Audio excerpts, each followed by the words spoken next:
much as I dive in.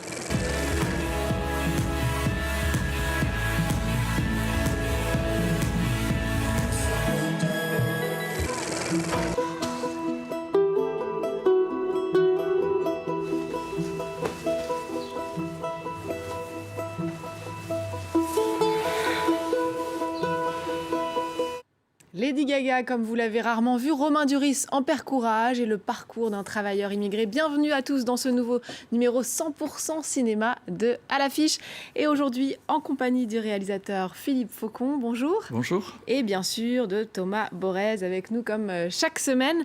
Alors Philippe Faucon, votre nouveau long métrage Amine sort sur les écrans. Amine, du nom de cet immigré et de sa double vie entre deux continents, l'Afrique et l'Europe, avec en toile de fond une histoire d'amour. On va en parler dans quelques instants, mais d'abord Thomas va un peu nous retracer votre parcours. Oui, d'amour, il en était question dès les tout débuts, puisque votre premier long métrage s'appelait L'amour. C'était en 1989, comme une forme de promesse et de programme pour la suite. On va le voir dans un instant avec Amine. Et c'est vrai que votre caméra n'a cessé de scruter aussi les évolutions politiques et sociales de la société française à travers le regard d'héroïnes et de héros que le cinéma français a mis du temps à intégrer, jeunes gens ou des adultes issus de l'immigration, ou alors des adolescents à la recherche de leur sexualité, de leurs racines, voire d'une quête donnant sens à leur vie. Alors c'est vrai qu'on a fait une petite sélection, Samia, la trahison, la désintégration, ou encore Fatima. Fatima, on y vient forcément, 2016.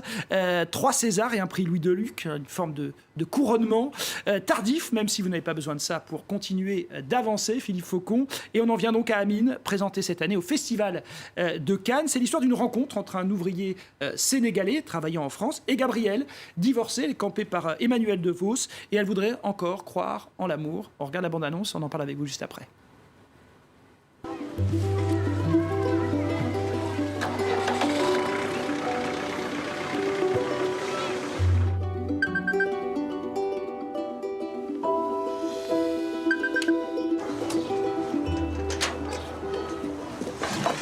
Allez-y, vous connaissez le chemin? Oui, merci. Bonjour. Bonjour. Bonjour.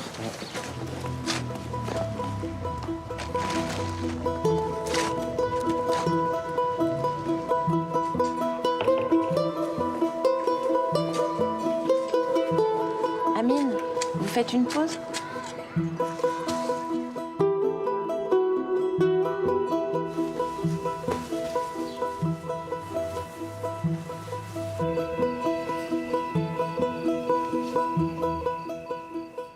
Alors Philippe Faucon, votre film, c'est l'histoire de deux solitudes, de deux cultures qui se rencontrent, Gabrielle et Amine, merci beaucoup, le titre du film. Qu'est-ce qui vous intéressait dans cette mise en regard, justement, de ces deux univers différents et pas tant que ça en même temps? Oui, tout à l'heure on a dit que c'est une histoire d'amour. En fait, c'est pas une histoire d'amour au sens très fort du terme, mais justement c'est l'histoire de deux solitudes qui se rencontrent, qui sont pas les mêmes. Celle de Amine qui est partie du Sénégal en laissant sa femme et ses enfants et qui donc en France a une vie très difficile, qui est consacrée uniquement au travail, à la nécessité d'envoyer de l'argent chez lui. Et Gabrielle qui est jouée par Emmanuel DeVos, qui est dans une séparation chaotique. Et donc ils vont tous les deux s'apercevoir, se croiser et avoir une histoire qui est, alors qu'ils appartiennent normalement à des milieux qui sont plutôt étanches l'un à l'autre, voilà, une histoire qui n'est peut-être pas forcément promise à durer, mais qui va être pour eux un moment où ils vont un peu avoir un échange. Et c'est ça que j'ai cherché à raconter. Vous ne vous contentez pas de filmer celui qui s'en va, celui qui est en exil. Une partie du film se passe au Sénégal, le pays d'origine d'Amine. Pourquoi c'était aussi important pour vous de montrer ce qui se passe pour ceux qui restent et pas sous les clichés des gens qui attendent juste l'argent? Oui, parce que le parcours et la vie d'Amine, elle est sur ces deux pôles. Elle est là-bas, parce que quand il est ici, il a un peu la tête là-bas. Et puis, elle est ici, parce qu'ici, il est dans cette nécessité de porter justement le présent et l'avenir des gens qui sont restés là-bas. Et puis, cet écartèlement de sa vie, il est aussi vécu par les gens qui sont là-bas. Donc là, pour moi, il était évident, et ça depuis le début, que le film se racontait sur les deux pays. Et justement, le cinéma permet quelque chose de très fort au niveau de la confrontation immédiate entre les deux réalités, les deux mondes, les situations d'ici et de là-bas. Et donc, c'était évident que le film se racontait de cette façon. J'aimerais que vous nous disiez 2 mots sur l'interprétation. Emmanuelle DeVos, on la connaît, actrice très identifiée, mais surtout il y a Moustapha Mbengue qui interprète le rôle-titre Amine. Où l'avez-vous trouvé ? Alors Moustapha, je l'ai trouvé par l'intermédiaire d'une directrice de casting qui s'appelle Léla Fournier. On l'a trouvé en Italie parce qu'en France, on avait entrepris des recherches très en amont du tournage. On ne trouvait pas. Et donc Léla a fait appel à des contacts qu'elle avait en Italie, en Angleterre, en Belgique. Et quelqu'un lui a dit: vous devriez voir ce garçon. Et les premières images que j'ai vues de Moustapha, ce sont des images où il apparaissait dans un opéra en Italie, un opéra qui était chanté et joué en italien. Et sur scène, il avait une présence très très forte, très puissante, avec quelque chose de vraiment qui donnait envie de le rencontrer et de faire des essais avec lui. Il avait une petite expérience de cinéma en Italie. Et on a demandé à le rencontrer et puis je me suis dit qu'effectivement il pouvait apporter quelque chose au personnage parce qu'il a une vraie présence, une vraie cinégénie et quelquefois sans avoir, comme les très grands comédiens à mon avis, sans avoir besoin d'en faire beaucoup. Et aussi, il avait quelque chose qui était très important, c'est qu'il avait une connaissance très très intime justement de ce dont est fait le parcours d'Amine, c'est-à-dire tout ce qui est autour de ces questions d'exil, de séparation, d'écartèlement, des vies, de tout ce qui est raconté. Et ça se sent à l'écran parce qu'il est effectivement formidable dans le film. Philippe Faucon, vous restez avec nous. On va continuer à dérouler l'actualité cinéma de cette semaine avec Thomas pour évoquer une histoire presque aussi vieille que l'histoire du cinéma. Star is Born, première réalisation de l'acteur Bradley Cooper avec Lady Gaga. Voilà, alors tant qu'il y aura du spectacle et les stars qui vont avec, eh bien l'histoire d'une étoile est née.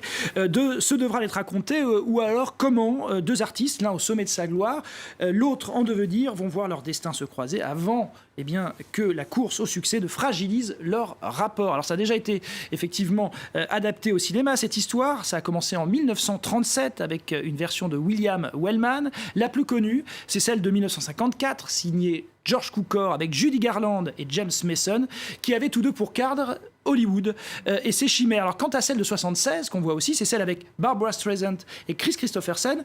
Chris Christopherson se passe dans l'industrie musicale et Bradley Cooper, pour sa première réalisation, a signé donc un remake de cette version-là. Voilà donc aujourd'hui Bradley Cooper jouant les rockstars. Il chante d'ailleurs vraiment dans le film. Et Lady Gaga, oui, Lady Gaga, incarnant les apprenties chanteuses bientôt sans prêtes. maquillage ni perruque. Sans maquillage, absolument prête à briller sous le feu des projecteurs. Regardez. Hey. What? I just want to take another look at you. In all the good times I find myself longing for change. Here's what we're gonna do. You come sing that song that I love. No, I can't do that. Here we go. Jack, please, it's not funny. Jack. Look at me. All you gotta do is trust me. That's all you gotta do.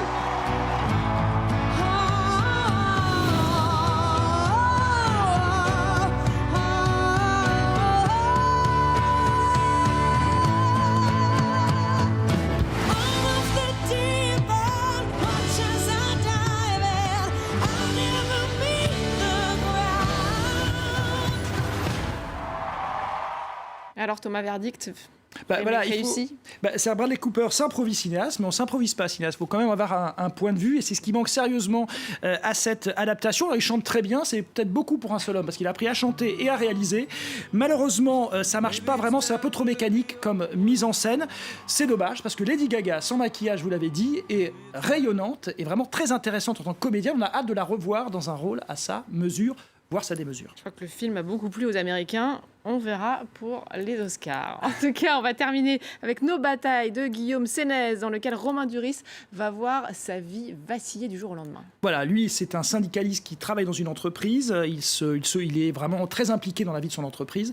Mais aussi, il voit sa femme partir du jour au lendemain, le laissant seul avec sa peine et ses 2 enfants. Donc c'est vraiment un Romain Duris en working class hero. On est un peu chez Ken Loach ou alors les frères Dardenne.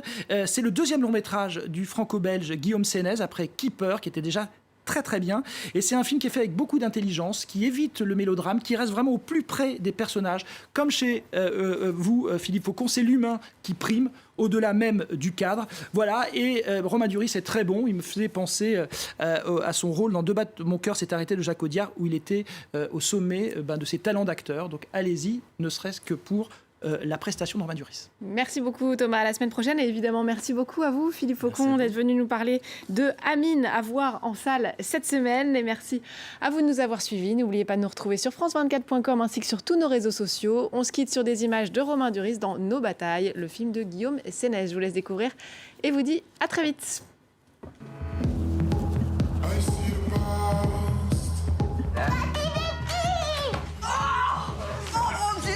C'est les mains du magicien, c'est pour dans quelques jours. magicien.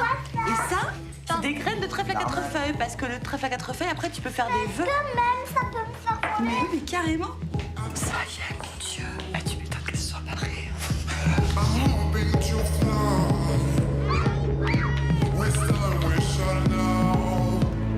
Ton père non plus, il a pas vu grandir ses enfants. T'étais là, toi? Moi, j'étais là, mais j'avais envie de me barrer.